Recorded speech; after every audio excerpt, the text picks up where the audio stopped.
Welcome back to Adrian's Avenue, and I want to say thank you for tuning in today. You're glad that you did, and I am glad that you are here. On the Avenue, we like to help you make better decisions for a better life, because I truly believe that your daily decisions determine your destiny. And today we have a great one in for you. Every now and then I like to give you some money saving tips. It's summertime, right? It's summertime. It's hot outside. It's time for us to relax. It's time for us to spend time with family, have a little fun. But what if you didn't save enough to do that summer vacation like you really wanted it to? And you don't want to break the bank, so I'm here to help you. So stay tuned. I have some tips for you that will help you have a great vacation on a budget.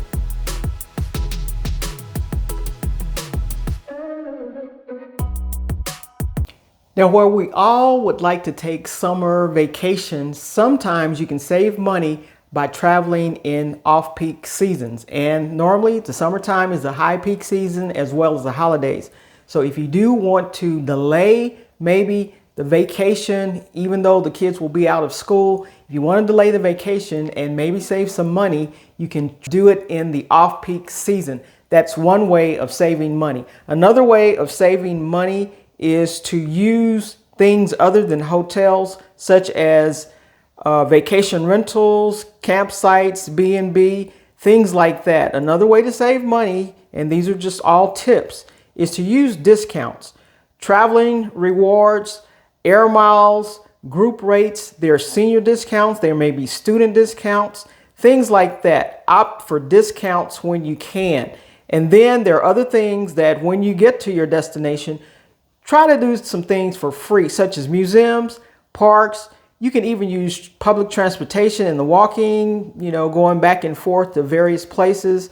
You can also book trips using warehouse stores like Costco. This is another way that you can save money when it comes to traveling time. So these are all very effective tips that you can use either during the summer or during the year when you want to take the family on vacation, or if you just want to get some time away for yourself, have a little vacation without breaking the bank, because we don't want to interrupt the budget. We don't want to interrupt certain things that we have going on in our lives just for a vacation. And next up, I'm just going to give you some examples of things that you can do locally and, that's very inexpensive, but still have some fun and still relax and still get away for a bit.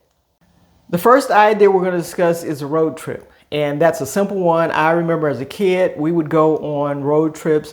We would go to Six Flags. I'd be so excited leaving Austin, driving all the way to Dallas or Arlington, and then back to Austin in one day, but we'd have a road trip.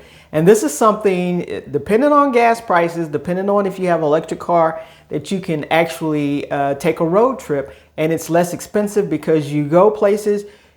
Texas is big. There are lots of places that I haven't even seen yet. There are lots of beautiful places, lots of beautiful states out there that you guys live in. You can do a road trip. Sometimes we miss the very thing that people come to our state for because we won't get out of our houses and go and take a look at them ourselves.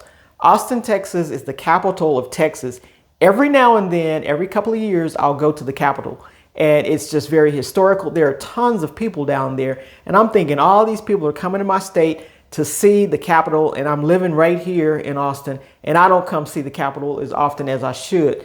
There are chambers, when session is in, session is out. It's just very historical. I've went to the Capitol with my camera and taken beautiful pictures of it and framed some of the pictures that I took there at the Capitol. So it's a great thing to do, to get out of your house, get in your car and go. There are scenic routes all over the place. So a road trip is a great way to, with a little bit of gas. And even if you want to go somewhere and pack a lunch, take a lunch, you can do that and have fun on a road trip. You can get a group of girls, a group of guys, family, whatever. Take a road trip. Try something new. It's very inexpensive and it's something that I think that you would enjoy. Next up, we have camping. Now, I'm not a camper, but I've been in some people's campers and they're like hotels. They have running water, they have places that you can cook, they have beds. The way that I thought people used to camp and the way people camp today is totally different. There are very few people that pitch a tent light a fire, make a fire and all that kind of stuff. No, they take these campers out and they're like living at home. They have TVs in them. So if you like camping, normally if you go to a campground, the fees are pretty low. If that's what you want to do, like over the weekend, you know, you have access to fishing and maybe some kayaking and stuff like that. So if you're into camping, or if that's something that seems interesting to you, low budget, try camping. That's another thing. Just have an open mind. You don't always have to go to a big city and do those kind of things. Share some time with nature. We have the beach getaways. Now, this is something that you can pack a lunch and go to the beach.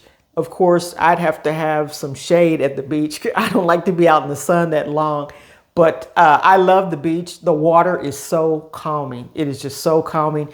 You can sit on the beach all day and just enjoy yourself, the water, the waves and everything. It just takes you to a different level. But you can pack a lunch and go to the beach and just have a beach picnic. That's something, if you have a beach near you, or even if you have to drive. In Texas, we have somewhat beaches that we can drive to fairly quickly within a couple of hours and go and have some fun at the beach and, you know, come back home. But this is another option that if you don't like camping, I would go to a beach personally before I would go to a campsite. But beaches are wonderful, a great place that you can go have some fun.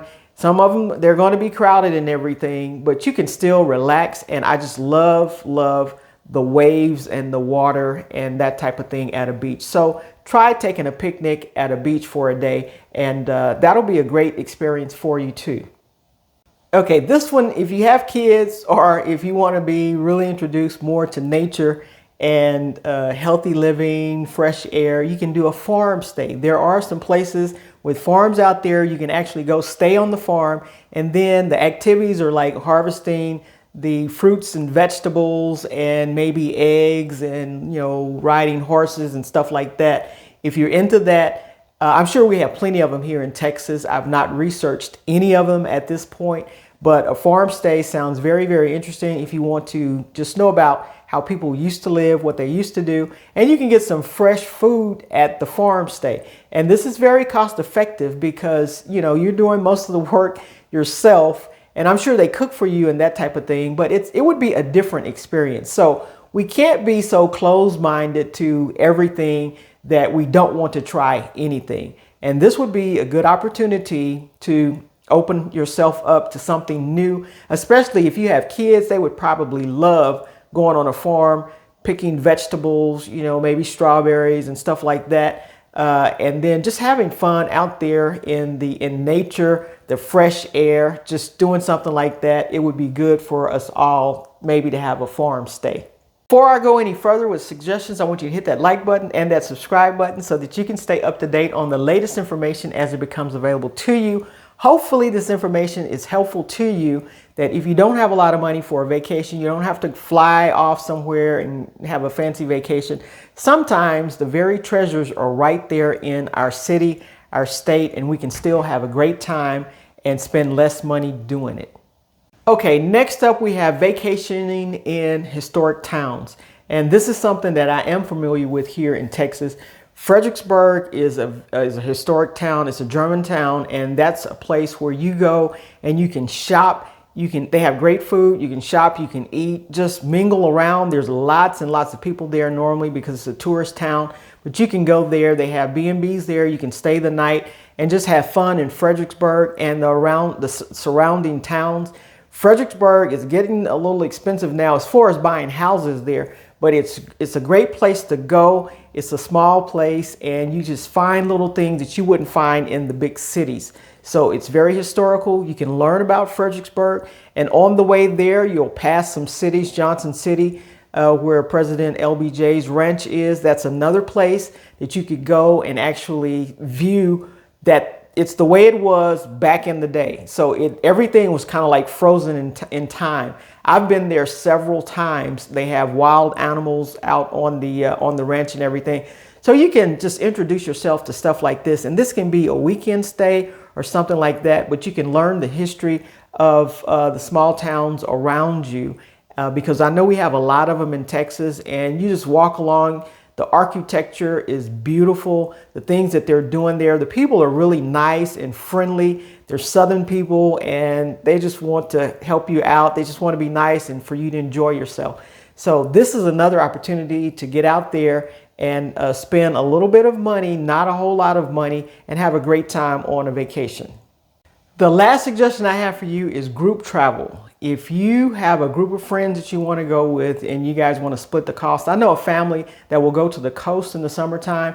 They rent condos and the whole family just goes to the coast. They rent a couple of condos. But if you have 4 or 5 families together, and it's kind of like, it's not exactly like a family reunion, but people are there, they're having fun, they're spending time with the grandkids and the kids. It's just a great time and it doesn't cost a lot of money because the condos are split. The food is split between everybody. So if you have a group of friends or a group of family that you get along with, that you want to spend time with, this would be a great opportunity to go somewhere for 3 or 4 days. If you can stand it that long, go somewhere and spend some time with family, but do a group thing and save that money, split the cost, and have a great time in a great place. If you really want to save money on a vacation, you can try a volunteer vacation. If you have an organization or something that you really support, sometimes if you want to do that, they will pay for your travel as well as your accommodations and sometimes your food if you go there and volunteer your time. So if you can give a little and want to stay somewhere for free, somewhere that you want to go, you can do a volunteer vacation. So you have to do your own research on that and support the organization that you want to go ahead and volunteer for. But this is another opportunity for you to have a vacation in a different spot and volunteer, give of your time. Okay, bonus. Last but not least, I want to give you a couple of websites that will actually save money on your travels. If you do want to fly somewhere, if you want to know the ratings of certain places, these are some websites that can save you money and just give you basic information. The first one that I will talk about is if you want to save money on travel deals, it's called going.com, Going.com. That is a website that you can go on for travel deals. The next one, if you want a one and done, if you want to find everything on one site and don't go to each site to find airline, hotel, all that, kayak.com is a site for that. So you can go there and get booked for whatever you want to get booked for, one and done. Booking flights. If you want to find good deals on flights, you can go to Google Flights. You can also go to Skyscanner. Those are 2 places that will help you with booking your airline flights. Places to stay, you can go to bookings.com, hotel.com, or Vrbo, VRBO. These are places that will help you with your hotels, the prices, getting the best deal, the time, the check in, check out, all that kind of stuff. And if you want to see the reviews of any of these websites or places where you can travel, is TripAdvisor is a place that you can go for that. So hopefully using these websites will help you plan, save money, get the best deals when you start going on your vacations for the summer or throughout the rest of the year. I'm here to help you with those tips so that you can save money, get that budget together, and live out your best life in the future and now. I will see you in the next video.